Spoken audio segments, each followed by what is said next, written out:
The American dream is centered around the idea that regardless of where or under what conditions you were born, you can achieve success through hard work, focusing on ideals such as opportunity, democracy, equality, and rights.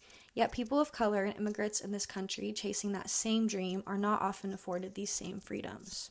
White family in the U.S. has a net worth of $171,000, while the median black family has a net worth of just $17,150.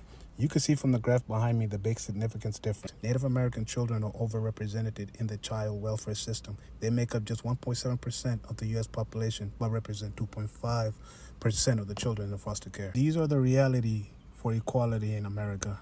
America is known to be the country of freedom. People of color and immigrants are not often afforded these rights. Until just a few years ago, there was an act that allowed for the deportation of immigrants for a misdemeanor or felony. Unfortunately, unlawful police killings have not been uncommon, and people of color are proportionally killed more by police officers than other races. Over 50% of hate crimes in 2021 were based off of race, ethnicity, or ancestry.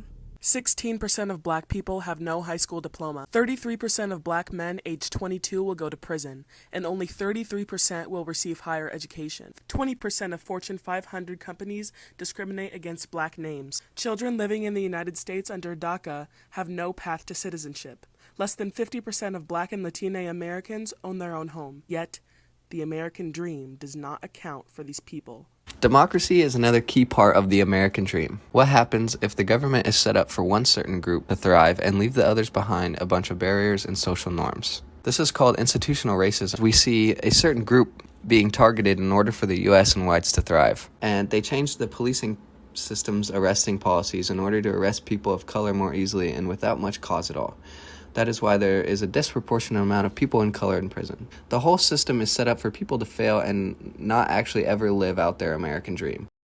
How have you been personally affected by the American dream?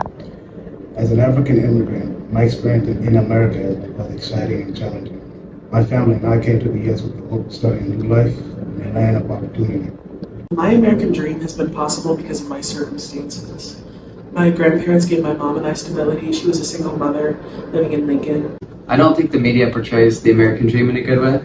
It isn't easy to come to a new country and live the way you did back home. The media and culture try to whitewash people and make them more American. The system also sets minorities up for failure, and there are more barriers for people of color in America than there are for white people. I don't believe that the American dream is portrayed accurately because although America is a land of opportunity, it is also a land that has a systemically racist society. So immigrants are likely to face a lot of hardship as well as discrimination.